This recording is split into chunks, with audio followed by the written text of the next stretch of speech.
와인바 하시는 분들 이런 메뉴 한번 써보시는 것도 괜찮을 것 같아요. 거창하게 뭐 이걸 제 시그니처 메뉴라고 할 것까지는 없는데요.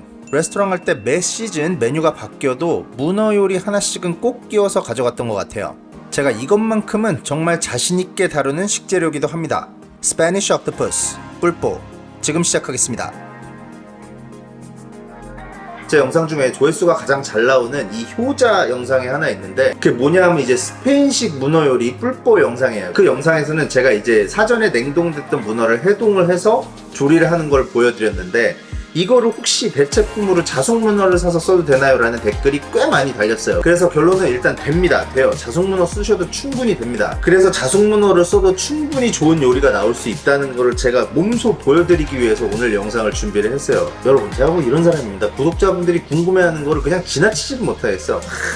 아무튼 그래서 오늘은 메인 식재료를 이제 자숙문어를 준비를 했는데, 이거 냉동으로 파는 거를 가져다가 제가 하룻밤새 냉장고에서 해동을 해놓은 거예요. 그리고 조회수 잘 나오는 그 영상이랑 뭔가 차별점을 줘야 되니까 오늘은 이 스페인식 문어 요리 하면은 뗄래야 뗄 수 없는 소스 로메스코를 곁들여 보도록 하겠습니다. 이건 뭐 거의 뿔뽀에 있어서는 국룰이라고 봐야 돼요. 그래서 로메스코를 만드는 데 필요한 홍피망, 이거를 메인 재료로 하는 거고요. 그리고 레몬 같은 경우는 이 소스에 들어가지는 않지만 이번 요리에서 맛에 좀 중추적인 역할을 할 수 있는 식재료라서 따로 이렇게 좀 보여드리려고 준비를 했습니다. 항상 그 대체품에 대해서 제가 말씀을 드리는데, 요리는 항상 정답이 있는 게 아니라 이것저것 내가 원하는 재료를 가져다가 조합을 맞춰서 해보면 되는 거잖아요. 그게 안 맞으면 그러면 다음에는 안 하면 되지 뭘 그래? 그죠? 전 그러니까 이걸 너무 이렇게 비즈니스적으로 접근하지 말고 그냥 캐주얼하게 정말 즐기시는 기분으로 내가 쓰고 싶은 식재료를 쓰시는 거, 그게 핵심이고, 제 레시피는 어디까지나 이 가이드라인 정도로 생각을 해주시면 좋을 것 같습니다.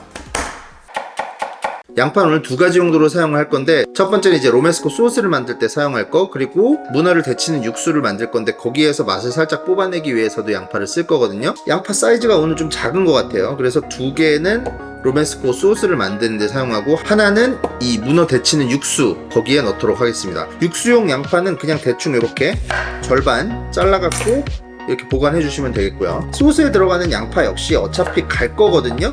그러니까 대충 이렇게 라지 다이스 이 정도 사이즈로 잘라 주시면 돼요. 4등분 하는 거지. 자르고 나니까 한 500ml 나오네요. 그리고 소스에 마늘이 4알이 들어가야 되는데, 얘는 그냥 이렇게 살짝 푹에서 준비를 해주시면 되겠고요. 그리고 소스에 바디감을 주기 위해서 식빵을 사용해야 되는데, 이건 그냥 화이트 브레드, 그냥 일반 식빵이고요. 잡곡, 그러니까 뭐 멀티그레인 식빵이거나 이런 거는 웬만하면 사용하지 마시고 밀가루로 만든 그냥 하얀 식빵, 화이트 브레드 요거 쓰시면 됩니다. 어차피 블렌더로 갈 건데 그래도 좀 잘 갈리라고 이렇게 좀 미디엄 다이스 정도 사이즈로 잘라주시면 되겠습니다. 파슬리도 오늘 두 가지 용도로 사용할 건데, 가니쉬에 쓰는 이 잎사귀 부분, 그리고 이 줄기 부분 있죠? 줄기 부분은 이 문어 데치는 육수에 넣어주도록 할게요. 그래서 따로 빼서 준비를 해주시고, 파슬리는 잘게 다져주시면 되겠고요. 그냥 문어만 해갖고 플레이팅하면 너무 성의 없으니까 감자도 좀 같이 곁들이도록 하겠습니다. 스몰 다이스 내주시면 될 것 같아요. 너무 이렇게 무슨 정밀한 컷이 들어가지 않아도 돼요. 사실 이 정도 한 1cm 정도 두께로 먼저 썰어주신 다음에, 다이스도 이제 최대한 일정하게 이렇게 해주시면 어느 정도 이 크기가 좀 일정하게 나오죠. 이렇게 차가운 물에 담가서 살짝 전분기를 좀 빼주시고요. 이건 이제 보라색 빛이 나는 칼라마타 올리브인데, 얘도 이제 감자랑 같이 조리를 해서 넣어줄게요. 보시면 안쪽에 이렇게 씨가 있는데 얘는 그냥 뭉개서 뜯어주셔도 괜찮습니다. 약간 러스틱한 모양이 나오게 살짝 이렇게 올리브를 이렇게 약간 러프하게 차핑을 해주시고요. 요거는 예전에 보여드린 적이 있었던 것 같은데 케이퍼 벨이고요. 이게 없으시면 그냥 케이퍼 쓰셔도 됩니다. 요 꼭지는 따고, 케이퍼 벨이는 이렇게 동그랗게 슬라이스를 해줄게요. 1cm 간격 정도면 될 것 같습니다. 레몬은 이제 한번 물로 세척을 한 다음에 요걸 이제 껍질을 까서 사용을 할 거예요.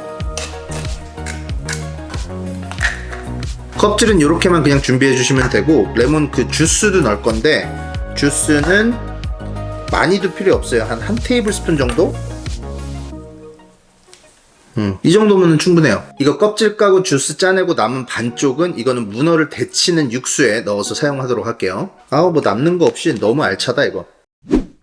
자, 그럼 로메스코부터 차근차근 설명드리겠습니다. 홍피망을 직화로 이렇게 바싹 구워주셔야 됩니다. 오븐에서 높은 온도에 세게 구워주셔야 되는데 직화로 굽는 게 약간 더 토스티한 맛도 나고 시간도 좀 단축되고 해서 전 이 방법을 선호합니다. 보시는 것처럼 이렇게 까맣게 태워주신 다음에 랩으로 잘 싸셔서 얘를 한 30분 동안 식혀주시면 되고요. 소스에 들어갈 양파랑 마늘을 오늘 오븐 하나도 안 쓰게 에어프라이어로 구워주겠습니다. 일단 오일을 좀 둘러주시고 소금 간해주시고요. 에어프라이어는 예열 안하고 섭씨 180도 화씨 350도로 맞추신 다음에 15분간 조리를 해주면 되겠습니다. 자숙문어를 다시 한번 데쳐야 돼서 물 500ml랑 양파 1개 반으로 갈라놓은 거, 레몬 주스 짜고 남은 거 반쪽, 이것도 주스를 짜서 넣어주시고요. 파슬리 줄기 넣어주신 다음에 얘를 팔팔 끓여주세요. 참고로 찬물로 시작하셔야 되고요. 까먹을 뻔했는데 이 통후추도 한 테이블스푼 넣어주시면 좋아요.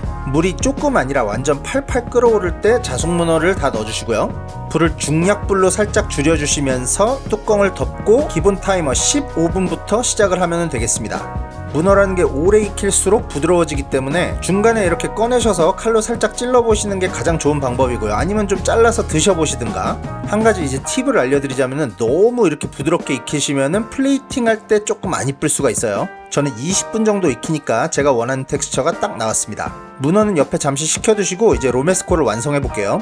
피망 겉면에 탄 부분을 페이퍼 타올로 이렇게 문질러 주시면 잘 벗겨지고요. 가운데 씨앗은 제거를 해주시는데 씨앗이 뭐 완벽하게 다 제거될 필요는 없습니다. 조금만 작게 잘라서 넣어주시면 블렌더에서 더 잘 갈리겠죠. 양파랑 마늘도 다 구워져서 어느 정도 살짝 이렇게 탄감이 있게 이렇게 익히시면 되고요. 얘네 추가를 해주시고 아몬드 슬라이스 요거 팬에 살짝 구워서 넣어주시는 게 좋고요. 이거 1분도 안 걸립니다. 식빵 아까 잘라놓은 것도 같이 넣어주시고요. 쉐리 식초가 있으면 더 좋은데 저는 없어서 레드와인 식초 2테이블스푼 넣어줬고요. 파프리카 가루도 1테이블스푼 넣어주시고 이제 얘를 블렌더로 갈아주시면서 올리브오일을 천천히 추가해주시면 되겠습니다. 소금간 당연히 맞춰주시고 식빵이랑 올리브오일을 추가하면서 이렇게 농도를 맞춰주시면 되고요. 이 정도 소스 농도가 나오면 딱입니다. 플레이팅 할 때까지 상온에서 보관해주시면 돼요. 팬에 기름을 한 2테이블스푼 정도 두르고 감자 먼저 조리를 해주겠습니다. 소금간은 넉넉히 해주시고요. 레몬 껍질도 초반에 같이 추가를 해서 그 맛을 좀 뽑아내겠습니다. 감자가 다 익었는지 한 개 집어서 이렇게 테스트 한번 해보시고요.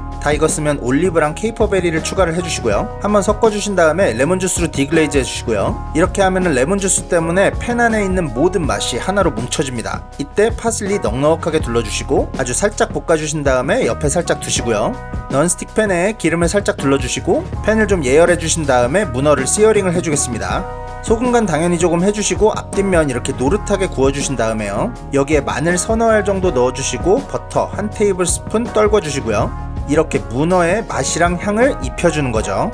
팬이 뜨겁기 때문에 이렇게 브라운 버터의 고소한 향이 날 때 레몬 제스트 좀 갈아 넣어주시고 파슬리 넉넉하게 둘러주시고요.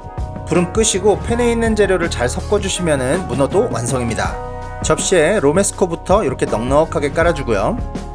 감자, 올리브, 케이퍼 얘네를 중간에 깔아주시고 문어를 이 위에 살짝 얹어주시면 되는데 연체동물은 이렇게 꼬아서 놔주시면 플레이팅 할 때 이쁩니다. 여기에 팬에 있던 그 파슬리 갈릭 버터 있죠? 그거를 위에 조금 얹어주시면 이렇게 근사한 스페니쉬 뿔뽀 완성입니다. 자, 이제 다 됐는데 제가 한번 맛을 보고 평가를 해보도록 하겠습니다. 일단 비주얼부터 보여드리자면은 이 연체동물 자체가 약간 이렇게 플레이팅 하는데 약간 좀 멋스러운 그런 요소가 좀 있습니다. 스페니쉬 아방가르드 같은 그런 느낌이 나죠. 이렇게 한번 맛을 볼게요.